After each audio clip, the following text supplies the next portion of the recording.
சகவாச தோஷம்.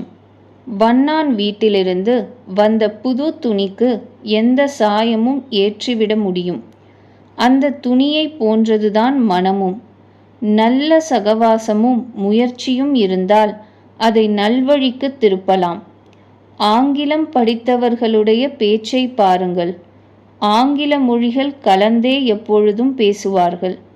சமஸ்கிருதம் படித்தவர்கள் எப்பொழுதும் ஸ்லோகங்களை மேற்கோளாக எடுத்து காட்டியே பேசுவார்கள். சத்சங்கத்தில் இருப்பவர்களுடைய மனம் கோணல் வழிகளில் செல்லாது. கெட்ட சகவாசத்தில் இருப்பவர்களுடைய சிந்தனை எப்பொழுதும் கெட்ட விஷயங்களில் செல்லும். துணியில் சாயம் ஏறுவது போல் மக்கள் உள்ளங்கள் சகவாச குணத்தை ஏற்றுக்கொண்டுவிடும். சகவாசம் நல்லதாயிருந்தால் நல்ல குணம் உண்டாகும். சகவாசம் தோஷங்கள் கொண்டதாக இருந்தால் கெட்ட ஸ்வபாவம் வளரும்.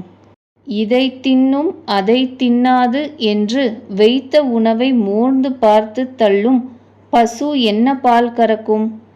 எதை வைத்தாலும் ஆவலோடு தின்றுவிடுகிற பசுவோ மடி நிறைந்து வேண்டிய பால் தரும்.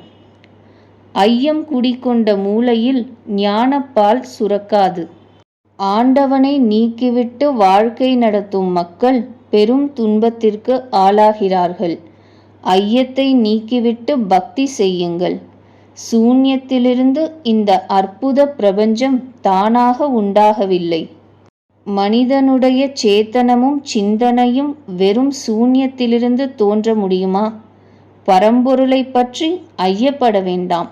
ராமசாமி படையாச்சி ஒரு நாள் நள்ளிரவில் எழுந்து பக்கத்து வீட்டு கொட்டகைக்கு போய் செங்கோடா செங்கோடா என்று கதவு தட்டினான். செங்கோடன் எழுந்து வெளியே வந்து, என்ன வேண்டும், இந்நேரத்தில் வந்து எழுப்புகிறாயே என்று கேட்டான். கொஞ்சம் நெருப்பு குச்சித்தா, சுருட்டு பிடிக்க ஆசையாக இருக்கிறது என்றான் ராமசாமி. என்ன வேடிக்கையாக இருக்கிறது ராமசாமி, கையில் லாந்தர் பிடித்து கொண்டு வந்திருக்கிறாய், என்னை தீக்குச்சி கேட்கிறாயே என்றான் செங்கோடன். லாந்தர் பிடித்து கொண்டு போன ராமசாமி தன்னிடமே நெருப்பு இருப்பதை மறந்துவிட்டு நள்ளிரவு செங்கோடனிடம் போய் தீக்குச்சி கேட்கிறான்.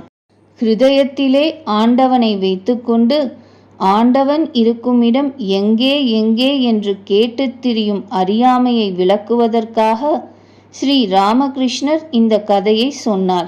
ஆண்டவன் இங்கே இருப்பதை ஒருவன் கண்டால் வெளியே ஜகத் முழுவதும் பரவியிருப்பதையும் காண்பான் என்று தம் மார்பை தொட்டு காட்டினார். ஹிருதயத்தில் ஈசனை காணாவிடில் வேறு எங்கேயும் காணமாட்டான் என்றார்.